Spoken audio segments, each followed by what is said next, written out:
welcome to the podcast. My name is Jeremy, and I'm here with composer Morgan Denney. Morgan, thank you so much for being here. Hi, Jeremy. My pleasure.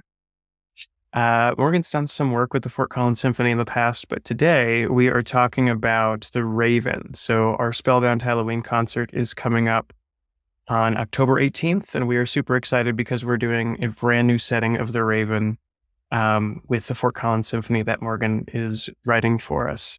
Could you give us maybe a brief overview of the piece? We're going to talk plenty about what to expect and what to get really excited about. But if you could just introduce it for us.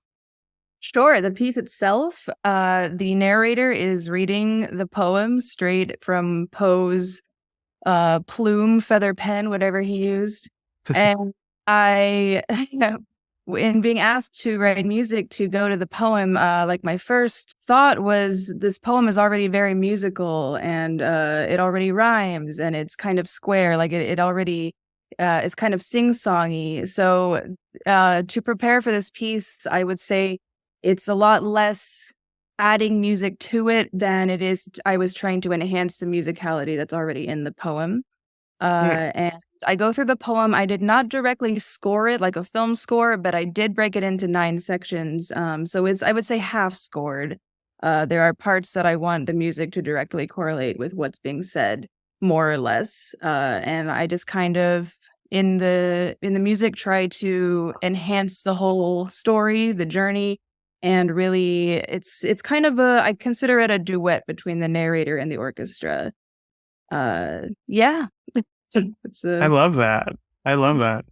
So it's sometimes it's in time with the music, and sometimes the music is kind of just flowing behind, setting the stage. Music is always flowing behind. It's not like the poem is being sung or anything, although that would be interesting. Maybe another project. But it's more like especially in the beginning.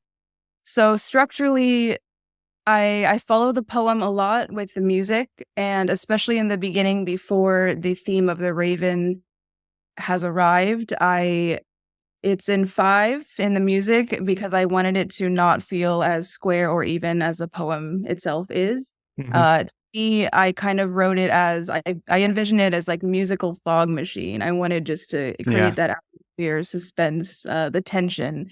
So that the rhythm is really just driven by the narrator. And then as it goes along, I have some themes and motives I'm layering that have their own rhythms, which I think symbolically works for it because this whole poem is about tension and about the narrator wanting to ignore things. And the Raven is there and the memory of Lenore are there. And those are kind of the 2 main motives I'm using. So those are the only things you will hear that kind of rhythmically fight against the narrator. Okay. And by square, you mean it's really predictable. It's a really regular rhythm. Yeah, I don't mean it as in boring, but I mean it as in, it's very like A, B, B, whatever the rhyming structure is that we all learned in English class. But there is, it's a rhyming structure. You can kind of, the words that rhyme are pretty obvious. You start, there's a lot of repetition, and the rhythm, he very clearly thought it out very specifically. So I did not want to fight against that. And what, how did you start? Like, what was the very first thing that happened? Do you start with the poem? Do you have some musical ideas before you start putting them together? Like, what is that process going on up here? Well, knowing that this was a piece in a Halloween concert period, of course, there is some instinct of, okay, these are kind of the sounds we're going for. These are the sounds. I can use dissonance. I can use all these fun, eerie things that outside of any other context, people are like, oh, that sounds really weird. That's strange. But when you put it in a horror or a scary or a creepy context, they say, oh, wow, that really helps make it feel creepy. So, of course, there were those very kind of vague ideas of here's kind of how I can write scary, suspenseful music. But then from there, it was straight to the poem. I studied the poem for quite a bit before writing anything. And to me, my first impression, especially reading the poem with this goal in mind, of course, it wasn't my first time reading the poem, but is the most important in terms of musical ideas, because when other people hear it, it's going to be their first impression too. And overthinking it is always a possibility, and I don't like to do that. I want to go with my instinct upon first reading it. But then, of course, I had to, I read some more about other interpretations and analyses of it so that I could fully try to do it justice.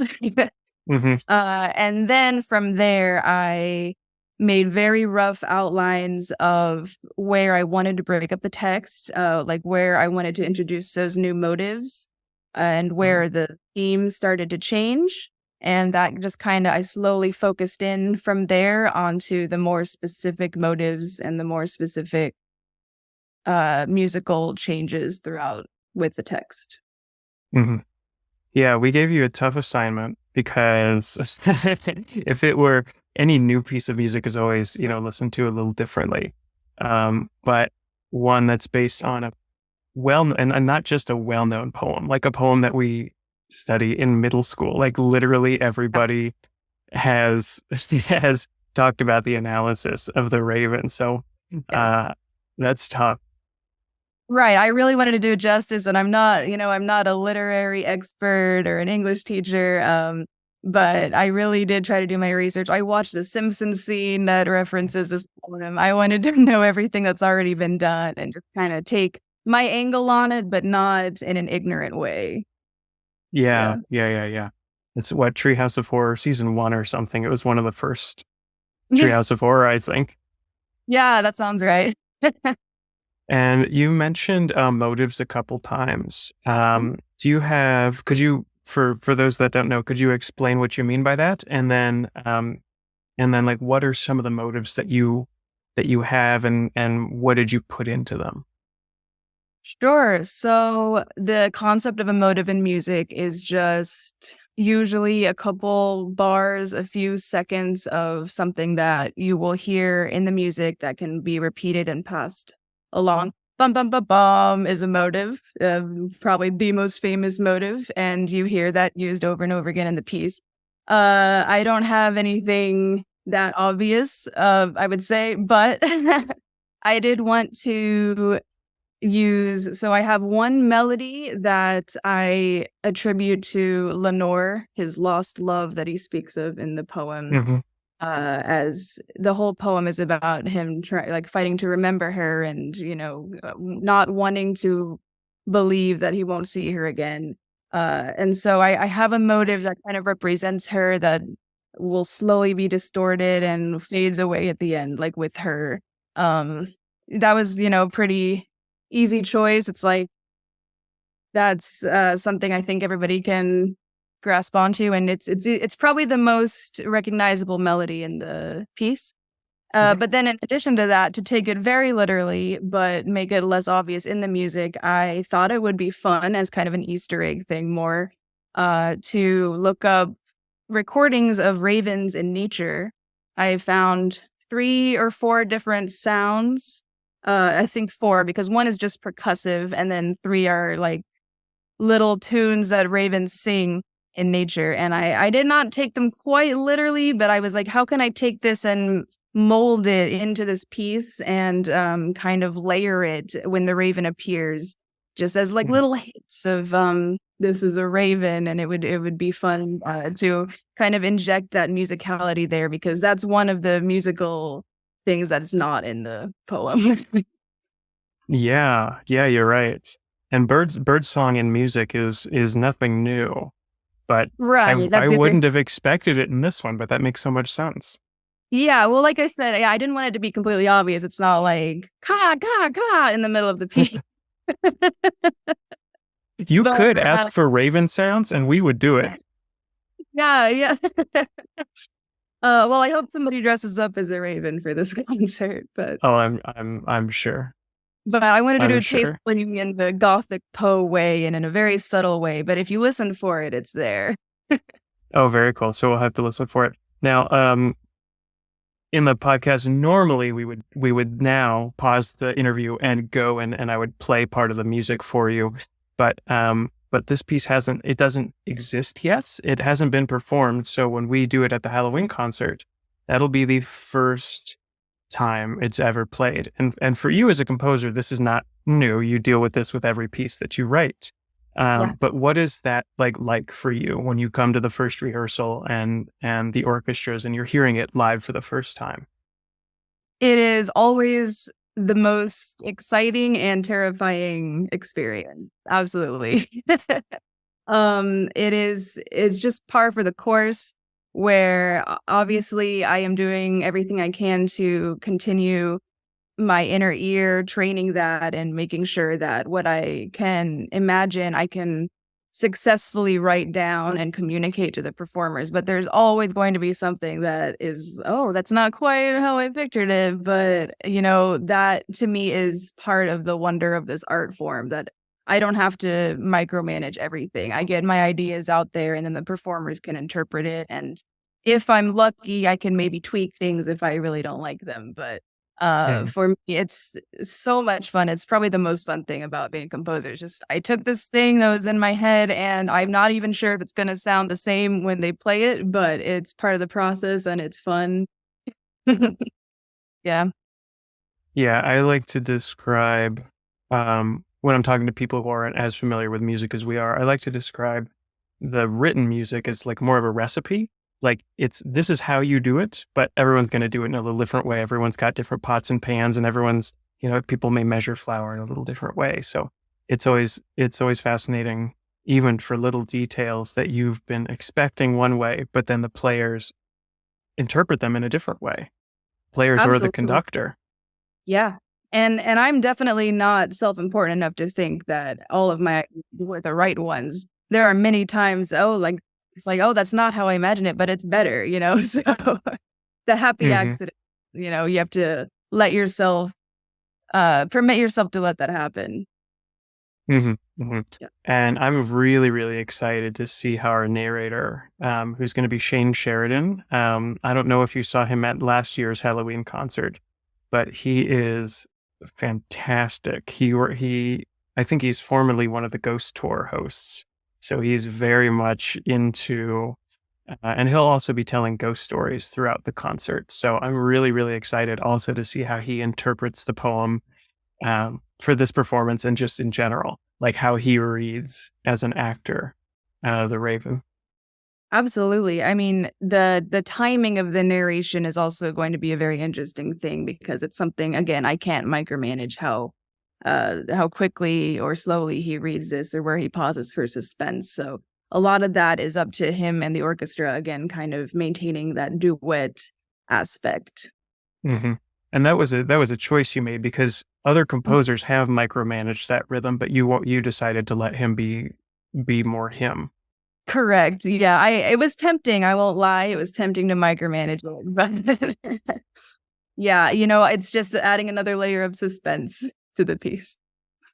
Mm, yeah, yeah, spontaneity of the performance. Right. Oh, that's so exciting. Um, what was kind of the hardest part of approaching this? Or maybe what was more difficult than you thought it would be? It's always weird going into a new piece. Mhm. Oh. Apart from the rhythmic aspect, I would say there are definitely places that my gut as a composer says, this is where the climax should be, this is where the pacing should happen, etc. And again, I'm really kind of in a way chained to the pacing and the structure of the original text. So it was a challenge in a fun way to try to follow Poe's contour and not mine. And between the rhythmic thing and the timing with the narrative part, and I would say even just knowing that the context for this was for a fun Pops Halloween concert and reading this poem, it is scary and it is creepy, but it's just as much sad and tragic. Yeah. Kind of walking that line between, how can I kind of enhance this in an entertainment way, but also stay true to the literary value. That was one of my biggest challenges. I'm really trying to walk the line in this piece between creepy, suspenseful, spooky, and but he's talking about this person he loved that died and is never coming back. And that is heavy. Yeah. um, So just kind of, treating that gracefully and with class and with respect to the original poem was the biggest challenge, but in a very fun and gratifying way. Mhm. I just realized I've got a Poe poster in the other room. I should have brought it and put it on the piano here Oh, yes. for a little bit of background. Um, Nice. One thing that could show up in spooky music that's being written today is like extended techniques or anything in the orchestra that's beyond what the players would normally do with their instrument to make different sounds. Did you include any extended techniques? And if you did, could you describe them to us? Like, what's the sound and how do they do it? I do have a couple things. My best, most original idea for this piece, I would say, was I love the creepy percussive sound strings can make when they are very weighted and slow with their bow pulling. Mm-hmm. I have several spots in there where it just says slow, crunchy bowing because it will literally Yeah. make a sound. Yeah. And I was like, yeah, let's go. This is perfect to use that effect. That's been something I've been wanting to write into a piece for a while as a fellow string player. It's like, this is fun to just make ugly sounds that you're normally trained not to make, right? Mm-hmm. Apart from that, I am also very, I love writing spatial music. And I did incorporate a small spatial aspect in this. For those who are unfamiliar, the concept of spatial music is pretty self-explanatory. You take the stage that would normally have all the performers and expand that a little bit and put some performers in other places around the concert hall. Mm-hmm. And I thought, especially for this piece too, that would be very fun. It occurred to me in that stage where I was kind of outlining it and building the structure and the cues with the narration, that besides the sounds of the raven, a very obvious musical choice here applies to him talking about someone tapping at the chamber door. And Mm-hmm. like, that's very obvious musical choice I was able to make. But I'm like, what? I don't, I could have somebody just like hold up a door and knock on it if I wanted to be really. But what would be more fun is if I make this whole audience feel like they are inside the narrator's chamber with tapping, and we don't know what the tapping is. I mean, we know what the tapping is because he kind of spoiled it in the title of the poem. But it's that suspense. What is that loud tapping at my chamber door? I have placed 3 percussionists around everyone behind in the auditorium to kind of give you that 360-degree tense feeling that I hope is effective. Yeah, so Um, we'll have them like up in the catwalk, I think, like oh, above the really? audience. Yeah, I Fantastic. think. Yeah, I'm not a part of like the detailed conversation, but I assume that's where we put them, like where the spotlights go. That makes sense too, because the raven would surely, I mean, he was perched above the chamber door, right? So he's above Mm-hmm. everybody. Regardless, I am just a big fan of that element of surprise. I love surprising audiences, and I think that just makes it a lot more immersive. Maybe it'll make some people jump. Oh, like what's that tapping behind me? Fantastic. Morgan, is there anything else you want to share about the Raven, or any other projects you're working on? Any other projects? I I don't think so. I'm really looking forward to this fun concert. I do a lot of serious music publishing, engraving stuff, and this is going to be a fun change of pace to come do the Monster Mash or uh, thing. Dress up to go to the symphony concert. Yeah. So Yeah, awesome. Well, thank you so much for your time. Thank you for writing the Raven for us. I'm so excited for it. This Halloween yeah, concert is my favorite concert of each year. awesome. Um, so yeah, we'll see you in a couple of weeks. Thanks so much for listening, and thank you for joining us. Looking forward to it.